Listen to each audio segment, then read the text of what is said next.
नमस्कार दोस्तों, मुकुंदा आयुर्वेद में आप सबका स्वागत है। आज हम बात करेंगे लाइफस्टाइल मॉडिफिकेशन के बारे में। हाँ जी दोस्तों, हमारी जो तकलीफ़ें हैं, व्याधि है, उसमें हमारी लाइफस्टाइल का बड़ा ही रोल होता है और वो जो गलत हमारी लाइफस्टाइल है, वो आगे आगे यात्रा करके हमारी बड़े व्याधि में परिवर्तित हो जाती है। वैसे ही एक छोटी सी तकलीफ है जिसे हम काफ़ी छोटी या आम सी मानते हैं, वो है अम्लपित्त। गले और छाती में जलन होना, पेट में जलन होना, खाना न पचना, कभी कभी जी मचलाना, उल्टियाँ आना, ये सभी एसिडिटी या तो अम्लपित्त का लक्षण है। ये आजकल काफ़ी आम सी बात हो गई है। टीन एज से लेके यहाँ तक कि बड़े लोगों में भी ये अम्लपित्त काफ़ी मात्रा में देखने को मिलता है। ये एक छोटी सी तकलीफ आगे जाके बड़े व्याधि में भी परिवर्तित हो सकती है। यूँ तो आयुर्वेद में बोला है कि ये जो नया है तो ये आसानी से ठीक हो सकता है। आगे जाके ये कृच्छसाध्य, तकलीफ से मिटने वाला और फिर असाध्य माने न मिटने वाली रोगों में परिवर्तित हो जाता है। आयुर्वेद में एक बात कही है कि संक्षेपतः क्रिया योगो निदान परिवर्जनम। नानी सी जो बात है या तो छोटा सा एक बात है कि जो ये कार्य है वो ये है कि आप निदान का परिवर्जन करो। निदान का मतलब होता है आयुर्वेद में कारण। हाँ जी, हमें जो व्याधि होते हैं, रोग होते हैं, उसका जो कारण है, वो होने का जो मूल तकलीफ है या तो मूल रीज़न है, उसका परिवर्जन करना मतलब कि उसे ही काट देना सबसे सही रोगों की चिकित्सा है। तो ये जो अम्लपित्त है, उसे कारण को ही अगर आप मिटा दो तो आपको ये अम्लपित्त होगा ही नहीं या तो जल्दी से ठीक हो जाएगा। तो आगे हम जानेंगे कि ऐसा क्या कारण है जिसे हमें एसिडिटी होती है, अम्लपित्त होता है, क्योंकि ये लोगों को चाहे छोटा ही लगे पर बड़ा ही दुखदाई व्याधि है। ज़्यादातर लोग ओवर द काउंटर गोलियां या तो लिक्विड लेके इसे दबा देते हैं और ये जो दबा हुआ पित्त है, हमारे डाइजेस्टिव जो एक्स्ट्रा एंजाइम्स है, वो आगे जाके अल्सर में परिवर्तित हो जाते हैं, क्रोनिक हो जाते हैं और हमें जीवन भर तकलीफ़ें देते रहते हैं और कभी कभी तो ये हमें कैंसर भी करवाता है। तो ये जो निदान है वो क्या है? आयुर्वेद में आचार्य माधव, जो कि निदान में सर्वश्रेष्ठ है, सर्व रोगों के कारण को बताते हैं। उसने एसिडिटी, अम्लपित्त के बारे में कौन से निदान, क्या क्या कारण बताए हैं। तो आचार्य माधव बोलते हैं कि विरुद्ध दुष्टाम्ल विदाहि पित्त प्रकोपी पान्न भुजो विदग्धम पित्तम स्वहेतु पचितम पुरा यदत अम्ल पित्तम प्रवदन्ति संतः। मतलब कि जो लोग विरुद्ध अन्नपान करते हैं, दुष्ट अन्नपान करते हैं, विदाही या तो पित्त प्रकोपी अन्नपान करते हैं, उसका जो पित्त है वो अपने आप को ही पचित करके एकदम प्रकोपित हो जाता है और उसे अम्लपित्त बोलते हैं। इसे हम आगे समझेंगे। दुष्ट अन्नपान, उसका मतलब है कंटामिनेटेड फूड। हाँ जी दोस्तों, हम जो बाहर का खाते हैं वो पता नहीं कब का बना हुआ होता है, कंटामिनेटेड होता है। और हम जो पैक्ड फूड खाते हैं या तो जिसमें बहुत सारे एडिटिव्स होते हैं, प्रिजर्वेटिव्स होते हैं, वो सभी कंटामिनेटेड या तो दुष्ट अन्नपान में समाविष्ट होता है। बाहर का भी जो आप खाना खाते हो वो भी कंटामिनेटेड फूड होता है।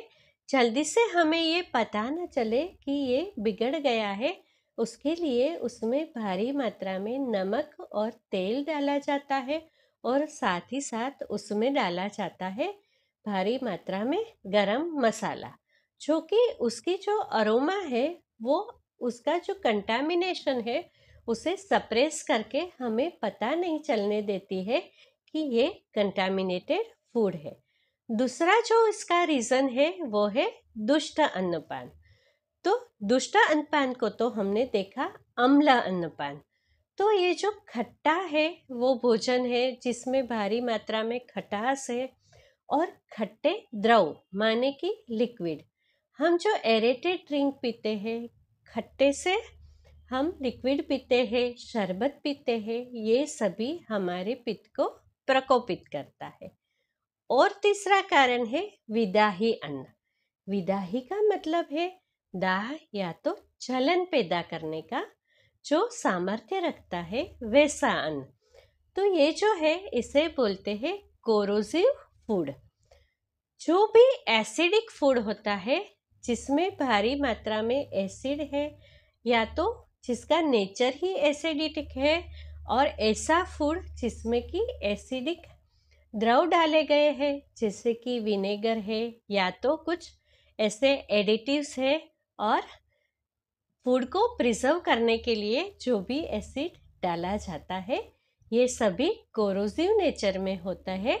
तो ऐसा अन्नपान करने से भी हमारे एसिड या तो पाचक स्राव जो है वो विदग्ध हो जाते हैं, जल जाते हैं और हमें अम्ल पित्त का उद्भव होता है। पित्त प्रकोपी अन्नपान। हाँ जी, कुछ खान पान होता है इसमें पित्त या तो उष्णता अपने आप में ही ज़्यादा होती है। ऐसा जो अन्नपान है वो भी हमारे शरीर में एसिडिटी पैदा करते हैं। आगे कुछ है, ये जो है हमारी आदतें। हाँ जी दोस्तों, ऐसा नहीं है कि हमारा खान पान है वो ही हमें नुकसान करता है। हमारा दिमाग और हमारी जीने की आदतें हैं वो भी हमें नुकसान करती है। ऐसी जो आदत है वो है टाइम। ऐसे तो बोलते हैं कालो ही नाम भगवान। तो बहुत ज़रूरी है कि हम अपना खाना टाइम से खाएं। पर कभी कभी ये टाइम से खाने वाली बात है वो भी बिना दिमाग के ही हो जाती है। जो कि आजकल हम टाइम को मेंटेन करना है, स्कूल के टाइम को, ऑफिस के टाइम को, इसकी वजह से हम कभी कभी दिमाग को लगाए बिना ही घड़ी को देख के खाना खा लेते हैं। आयुर्वेद ऐसा कहता है कि जब भी सुबह हम उठे हमारा पेट साफ हो जाए, अगले दिन का खाना अच्छे से डाइजेस्ट हो जाए, हमारा जो डकार है वो शुद्ध हो जाए और हमें अच्छे से भूख लगे, तभी हमें खाना खाना चाहिए, ना कि हमें घड़ी को देख के खाना खाना चाहिए। तो ये जो अध्यशन है मतलब कि बिना भूख लगे जब भी हम अगली रात का खाना है वो अच्छे से डाइजेस्ट न हो जाए उसके पहले ही हम खाना खा लेते हैं, तो ये भी हमारे पित्त को विदाही करके विदग्ध करके हमें एसिडिटी को पैदा करता है। और एक दूसरा जो रीज़न है वो है अजीर्णाशन। अजीर्णाशन का मतलब है कि बिना पचे खाना खाना। हमारा जो मंचिंग है वो इसी में आता है।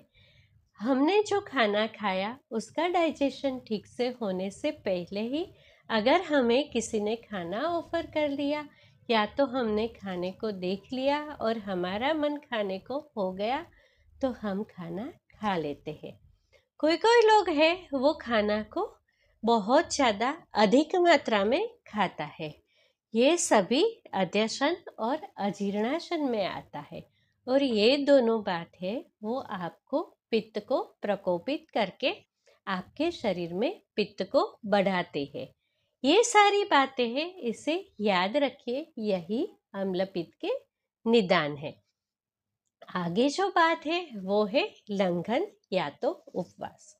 आजकल बोलते हैं कि अल्टरनेट फास्टिंग है वो ऑटोफेजी करके हमारे शरीर को शुद्ध करती है, रोगों से मुक्त रखती है। तो ये जो अल्टरनेट फास्टिंग है उसके बारे में आयुर्वेद में बहुत अच्छे से बात किया है, पर उसके भी कुछ लक्षण होते हैं। अगर तो हम 16 घंटे फास्टिंग करने के चक्कर में सुबह सुबह हमारा पेट साफ हो गया है, खाना पच गया है और वो दूसरे खाने को स्वागत करने के लिए तैयार है, उसमें डाइजेस्टिव जूस है वो फिर से आने लगे हैं, फिर भी हम घड़ी देखने के चक्कर में खाना नहीं खाते हैं, तो यही जो पाचक स्राव है वो हमारे शरीर में एसिडिटी को उत्पन्न करते हैं। तो ये भी हमारे शरीर में अम्लपित्त होने का एक कारण है। आगे जो हमारा मेंटल बिहेवियर है, जैसे कि स्ट्रेस, चिंता, अत्यधिक गुस्सा, ये सभी जो है वो भी हमारे शरीर में एसिडिटी को उत्पन्न करते हैं। तो आगे आगे हम देखेंगे कि ऐसी कैसी होम रेमेडी है जो ये हमारी एसिडिटी को कम करती है। हमारा भोजन कैसा होना चाहिए वो तो हमने पित्त वाले वीडियो में बात कर ही ली है, पर आगे हम बात करेंगे कि ये सारी एसिडिटी है इसे हम बिना दवाई कैसे ठीक कर सकते हैं। तो वैसे ही एक और हमारी आदत है जो कि हमें अम्लपित्त या तो एसिडिटी करवाती है, ये है रात को जागना और सुबह लेट उठना या तो दिन में सोते रहना। कुछ लोग काम की वजह से, कुछ लोग पढ़ने के चक्कर में, या तो कुछ लोग ऐसे ही दिन में सोते हैं और रात में जागते रहते हैं। आचार्य माधव आगे कहते हैं कि हमें जो अम्लपित्त होता है उसमें कुछ ऐसे लक्षण होते हैं जो कि कुछ लोग जानते ही नहीं है कि उसे एसिडिटी या तो अम्लपित्त हुए है। तो क्या कहते हैं आचार्य? अविपाक क्लमोत्क्लेश तिक्ताम्लोद्गार गौरवेहि हुत्कंठदाह अरुचि पी चा अम्लपित्तम वदे पिशक। तो कहते हैं कि आपको अविपाक है, मतलब कि खाना ठीक से नहीं पचा है। क्लम, क्लम का मतलब संस्कृत में होता है कि बिना कार्य के थकान लगता। कुछ कुछ लोग होते हैं जो कुछ भी नहीं करते हैं, ऐसे ही उसका सेडेंटरी लाइफस्टाइल होता है, फिर भी ये लोग थके थके से रहते हैं। ऐसे लोगों को भी एसिड हुआ है, पित्त जो है वो दुष्ट हो चुका है। और कहते हैं उत्क्लेश, खाना ऊपर आना, बार बार मुंह में खट्टा पानी आना, नौसिया होना या तो कभी कभी उल्टी हो जाना, उल्टी होने के बाद थोड़ा सा अच्छा महसूस होना, ये भी अम्लपित्त का ही रीज़न है, लक्षण है। और कहते हैं गौरव, कुछ लोगों को शरीर में हमेशा ही भारीपन महसूस होता है, ऐसे लोगों का भी पित्त दूषित होता है, या तो पित्त और कफ दोनों ही दूषित होता है। हुत, हृदय, कंठ और छाती में दाह होना, पेट में जलन होना, ये भी एसिडिटी का लक्षण है। मुंह में खट्टा पानी आना, खट्टा और तीखा डकार आना और खाने के प्रति अरुचि, खाने का मन न होना, ये सभी जो है वो अम्लपित्त के लक्षण है। अगर आपको भी ये सब लक्षण महसूस होते हैं तो आपको अम्लपित्त है, इसे जल्दी से ठीक करें, निदान का परिवर्जन करें, ये सारे कारण है इसे दूर करें, ताकि आपका जो अम्लपित्त है वो आगे जाके ऐसे रोग में परिवर्तित ना हो कि ये ठीक ना हो सके। चलिए आगे देखते हैं कि क्या क्या चीज़, या तो घर की ऐसी कौन सी चीज़ लेते हैं तो हमारा अम्लपित्त बिना दवाई ठीक हो सकता है। तो बात करते हैं ऐसी होम रेमेडी के बारे में जो कि हमारी एसिडिटी को कम करती है। और अगर हम डिसिप्लिन रहे, आगे मैंने जो कारण बताए हैं, जो निदान बताया है, उसे आप धीरे धीरे दूर करते चले तो आपकी एसिडिटी भी मिट सकती है और आप भी अच्छी लाइफ जी सकते हैं। सबसे पहली जो रेमेडी है वो है उषापान। सुबह उठ के मटके का जो पानी है उसे धीरे धीरे घूट घूट करके पीना। अगर तो आप उकड़ू बैठ सकते हैं तो उससे ज़्यादा उत्तम कुछ भी नहीं है। तो उकड़ू बैठ के सुबह सुबह मटके का ठंडा पानी धीरे धीरे धीरे धीरे पीजिए। दूसरा जो रेमेडी है वो है गाय का घी और मिश्री। हाँ जी, मिश्री जो है वो शीतल है और हमें एनर्जी भी देती है। साथ ही साथ गाय का जो घी है वो वायु और पित्त को शांत करता है। तो सुबह सुबह रसायन काल में थोड़ी सी मिश्री लेके उसमें गाय का घी मिला के उसे चाटने से या खाने से भी आपका अम्लपित्त धीरे धीरे कम हो जाता है। कोई लोग पूछते हैं कि घी खाने से उसे अम्लपित्त बढ़ जाता है। तो उसका रीज़न ये होता है कि वो लोग जो है घी में सब्जी छोंक के खाते हैं, दाल में घी खाते हैं, पर घी खाने के साथ साथ उसकी जो सब्जी या दाल जो है उसमें बहुत भारी मात्रा में मसाले होते हैं और तीखापन होता है। ऐसे लोगों को भी घी से एसिडिटी बढ़ती है। या तो जैसे हमने आगे कारण बताया कि जो लोगों का खाना ठीक से नहीं पचा है वो लोग अगर घी खाते हैं, क्योंकि घी जो है वो एक स्नेह द्रव्य है, तो स्नेह द्रव्य का पाचन होने के लिए अग्नि भी ठीक होनी चाहिए। तो जिसे खाना बहुत अच्छे से नहीं पचा है और वो लोग घी खाते हैं, ज़्यादा घी खाते हैं, तो अगेन उसे एसिडिटी होती है। पर अगर आपका खाना ठीक से पच गया है, आपका पेट साफ हो गया है, आपका डकार भी शुद्ध है, तो आप घी और मिश्री लेंगे तो आपकी एसिडिटी बिल्कुल ही कम हो जाएगी। तीसरी जो बात है वो है काले मुनक्के। काले जो मुनक्के हैं उसे हमें ग्रीष्म ऋतु में, या तो जिससे पित्त काफ़ी बढ़ा है, जिसका जो शरीर है वो गर्म रहता है, पित्त की मात्रा अधिक है, पित्त प्रकृति है, ऐसे लोगों को चाहिए कि 15 से 20 मुनक्का रात को अच्छे से धो के उसे थोड़ा पानी मिला के भिगो दे। अगर जिसे हम मिट्टी की इतनी कुल्हड़ी बोलते हैं, घड़ा बोलते हैं, इसमें भिगोया तो ये सबसे ज़्यादा उत्तम है। सुबह सुबह इसी जो मुनक्का है उसे मसल के ये जो पानी है उसे अच्छे से पी लीजिए। मसले हुए मुनक्के भी चबा चबा के खा लीजिए। ये शीतल होते हैं और पित्त को दूर करते हैं। इससे आपकी एसिडिटी और अम्लपित्त धीरे धीरे कम हो जाएगा। आपके गले में और हृदय में जो दाह हो रहा है वो कम होगा। मुनक्का जो है वो हमारे हृदय को भी बल देता है और साथ ही हमारे शरीर में आयरन की मात्रा भी बढ़ाते हैं। ये दीपन पाचन भी है, तो ये अच्छे से पित्त को कंट्रोल करता है। चौथी जो चीज़ है वो है भिगोया हुआ जीरा। हाँ जी दोस्तों, जीरा बहुत अच्छा दीपन पाचन द्रव्य है। तो जीरे को पानी में भिगो के रखो, जहाँ तक हो सके मिट्टी के घड़े में, या तो मिट्टी के छोटे से कुल्हड़ी आती है उसमें भिगो के रखो। उसी को छान के घूट घूट करके पी लीजिए। अगर आपका पित्त काफ़ी बढ़ रहा है तो आप इसमें थोड़ी सी मिश्री भी मिला सकते हैं। इससे भी आपका पित्त कम हो जाएगा और आपको अम्ल पित्त में राहत मिलेगी। आगे का जो है वो है सौंफ और मिश्री। सौंफ को भिगो के उसका पानी भी आप पी सकते हैं, थोड़ी सी मिश्री मिला के। ये पित्त को बहुत अच्छे से कम कर सकता है।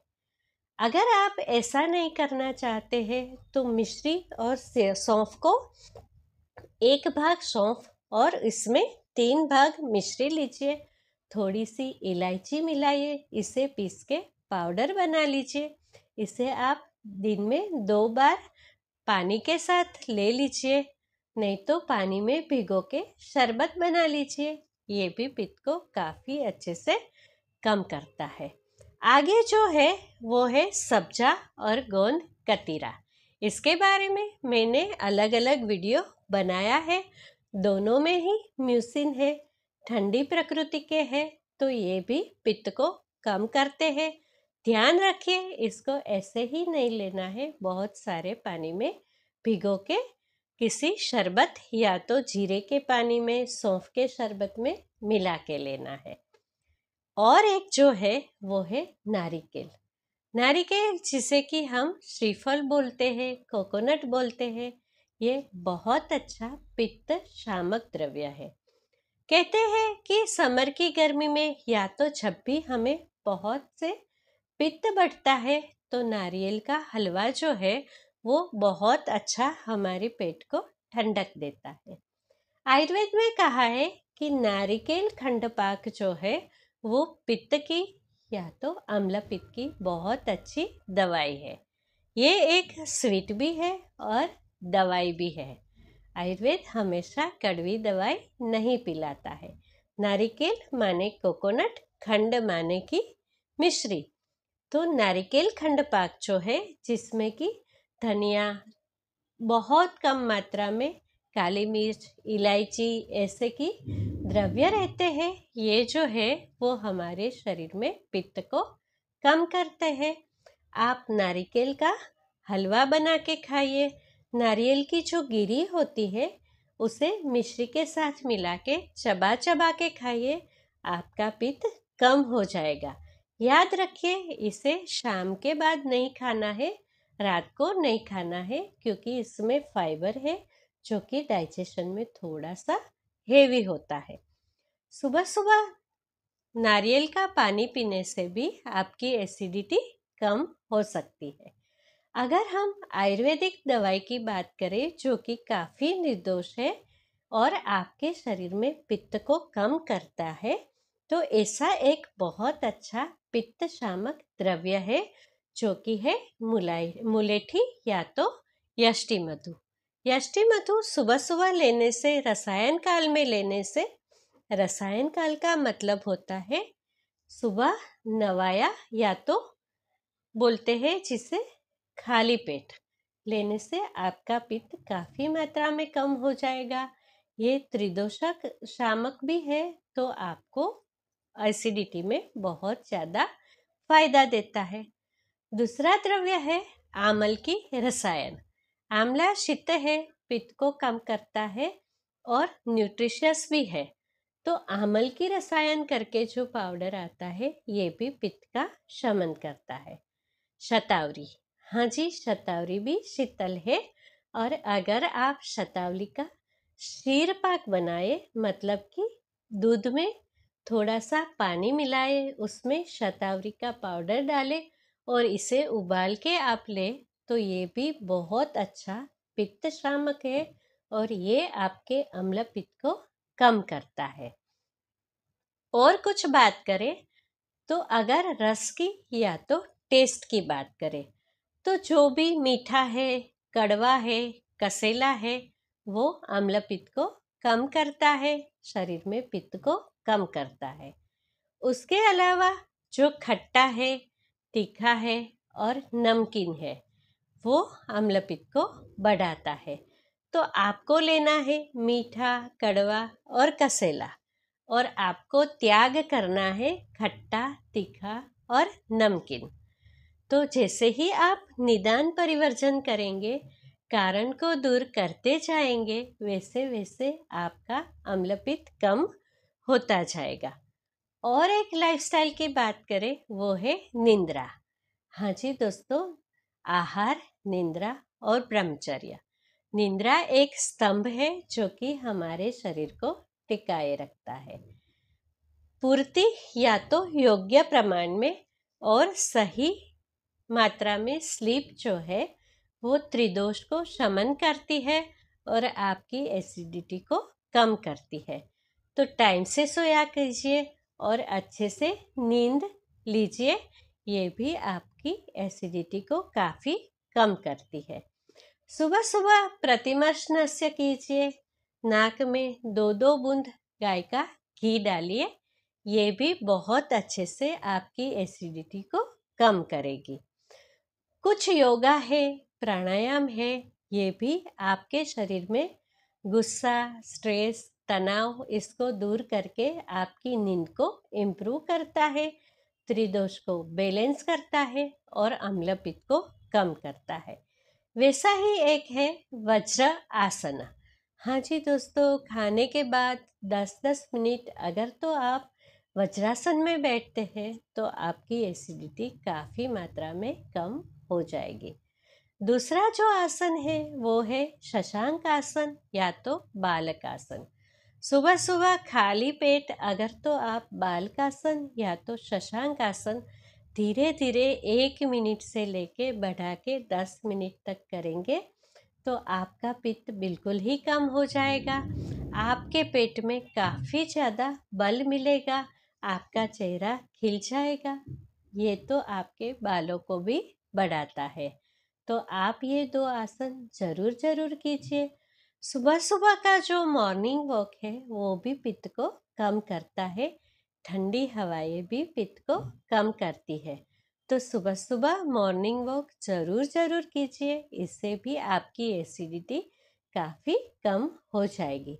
अगर तो हम बात करें प्राणायाम की तो जो है शीतली और शीतकारी प्राणायाम, ये दोनों ही आपके शरीर में ठंडक को जनरेट करते हैं, आपके शरीर को ठंडा रखते हैं, शीतलता देते हैं और पित्त को कम करते हैं। अनुलोम विलोम प्राणायाम है वो सबके लिए जरूरी है। ये त्रिदोष को कम करता है, हमारे वायु को बैलेंस में रखता है और जैसे ही वायु कंट्रोल में आता है तो अपने आप ही पित्त और कफ ही धीरे धीरे कंट्रोल में आ ही जाते हैं। सोहम मेडिटेशन कीजिए और थोड़ा सा शांत होके बैठिए, उससे भी आपका पित्त कम होता है। अगर हम पंचकर्मा की बात करें तो विरेचन से भी पित्त कम होता है। यहाँ तक कि पित्त की सबसे बड़ी चिकित्सा है वो विरेचन है।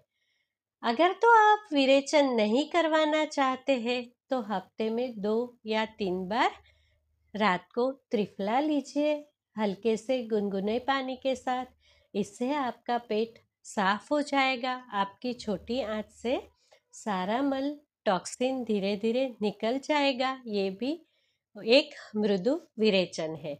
दूसरा जो है वो है एक अविपत्तिकर चूर्ण। हाँ जी, इसे भी मृदु विरेचन द्रव्य कहते हैं। आप रात को हफ्ते में 2 बार 2 से 3 ग्राम गुनगुने पानी के साथ अविपत्तिकर चूर्ण लीजिए, इससे भी आपका पित्त कम हो जाएगा। यहाँ पे मैंने अम्ल पित्त के सारे कारण दिखा दिए और आपको बताया कि निदान का परिवर्तन करने से, कारण को दूर करने से, मूल को काटने से जिससे पेड़ सूख जाता है, वैसे ही ये सारे कारण को अपने जीवन से दूर कीजिए। कुछ कुछ होम रेमेडीज कीजिए, कुछ कुछ जीवन में बदलाव लाइए। आपका अम्ल पित्त जो है वो दूर हो जाएगा और आपके जीवन में आसानियत हो जाएगी। तो दोस्तों, अगर तो आपको मेरी बात अच्छी लगी तो इसे आप अपने दोस्तों के साथ शेयर कीजिए, मेरी चैनल को सब्सक्राइब कीजिए। मेरी बातों को ध्यान से सुनने के लिए आप सबका बहुत बहुत धन्यवाद।